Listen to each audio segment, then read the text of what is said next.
Good morning friends. सकाळी 6:45 झाले आहेत. आता आपल्याकडे आणि तिकडे काय फरक असतो हे दाखवण्याचा मी थोडा प्रयत्न करतो. इकडे सर्वात पहिलं म्हणजे ड्रेनेज सिस्टीम, रस्ते ह्याची सर्व कामं अगोदर केली जातात. आता इथे ड्रेनेजची कामं आहे, समोर इलेक्ट्रिफिकेशनची कामं झाली असतील. सर्व घर उभारताना सर्वात पहिलं ड्रेनेज सिस्टीम आणि रस्ते महत्त्वाचे आहेत, तर तेही इथं कामं झालेली आहेत. चालली मागे आपण ड्रेनेजचं पाहिलं, हे रस्त्याची कामं चालू आहे. अंडरग्राऊंड ड्रेनेजची कामं झाल्यानंतर लाईटची कामं झाल्यानंतर पहा इथे थोडंसं रस्त्याची सुशोभीकरण सुरू आहे. लाईट, रस्ते, त्यानंतर सुशोभीकरण, अंडरग्राऊंड ड्रेनेज वगैरे पूर्ण झाली तर सुरुवातीला असं सगळं आतमध्ये होईल आणि मग ही पूर्ण झाली की मग असं घर बनत जाईल. हळूहळू हळूहळू फायनल अशी घरं बनतील. ओके नाही. मागे आपण लाईटची कामं आणि ड्रेनेज सिस्टीम पाहिली. हे ड्रेनेज खाली असतील आणि रस्ते जे म्हटले आहे ते असे रस्ते तयार होतील पहा. आणि मग हे जे प्लॉट पाडलेत त्याच्यावर घरं होतील. आता घरं लाकडाची असतात ते आपण या व्हिडिओमध्ये मला कदाचित नाही दाखवता येणार 1 मिनिटाच्या व्हिडिओमध्ये, पण मी प्रयत्न करतो. थोडाफार दिसलं मला तर मी दाखवतो. हे जे दिसतं समोर तसं माझ्या बॅग असं असं असं इथे सरळ होईल. अशी पूर्ण घरं तयार झालेली असतील. माझ्या मागे जे दिसतं आहे ते परत पुढून दाखवतो. ही पहिली अशी फायनल झालेली असतील. काही महिन्यातच किंवा वर्षातच हे पूर्ण होईल पहा.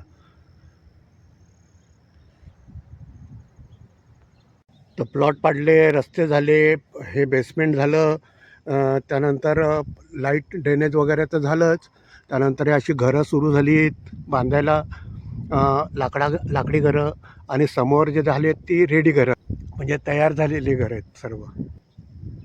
हे समोर ते लाकडाचं घराची कामं चाललेली आहेत. हे बेसमेंट पूर्ण झालेलं आहे. हे बेसमेंट तयार झालं की मग त्याच्यावर पुढे अशी लाकडाची घरं बनत जातात. इथे आपल्याला स्टेप बाय स्टेप दिसत असेल पहा. बेसमेंटच्या वर चढवलं आहे थोडंसं, त्यानंतर हे पुढे झालेलं आहे. असं सायमल्टेनियसली होत राहतं आणि मग फायनल झालं की मग अशी घरं होतात.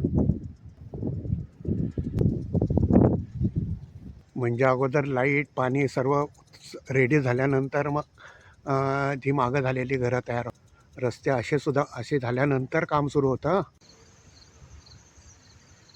हे पहा, मी आता एक तुम्हाला इंटरेस्टिंग गोष्ट दाखवतो. इंटरेस्टिंग नाही म्हणजे कशी की मला बरेच जण विचारतात की रस्त्यावर पांढऱ्या रस्त्यावर असे काळे डाग का असतात. तर त्याचं कारण असं आहे की हे ह्या ज्या फटी पडलेल्या आहेत रस्त्याला, त्याच्यावर असं गवत उगवतं. असं गवत जर उगवलं किंवा ते दिसायला पण आणि ते वाढत जातं खूप. मग ते अशा गवतांची वाढ होऊ नये म्हणून त्या रस्त्यांवर पांढरे पट्टे मारलेले असतात पहा. मी दाखवतो तुम्हाला कसे मारलेले असतात ते.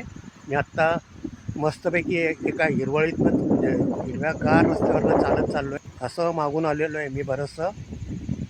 तर असं माती, धूळ याच्यामध्ये साठून ती हिरवळ किंवा गवत उगवू नये म्हणून पूर्ण रस्त्यांवर असे काळे पट्टे मारलेले असतात. मला बराच धरलं होतं की रस्ते असे पांढऱ्या रस्त्यांवर असं काळं का, तर त्याचं कारण मला हे असावं. आता अगदी नक्कीच हेच कारण आहे मी नाही असं म्हणू शकत, पण ते एक कारण आहे. आणि दुसरं पांढरं असण्याचं दुसरं एक कारण आहे की इथे नेहमी म्हणजे 5-6 महिने जो बर्फ पडतो, तर बर्फ वाहून जाण्यावर केमिकल प्रोसेस केलेली असते, म्हणजे एक प्रकारचं मीठ टाकलेलं असतं. मग त्याची वर्षानुवर्ष क्रिया होत असते आणि त्यामुळे रस्ते पांढरे असतात.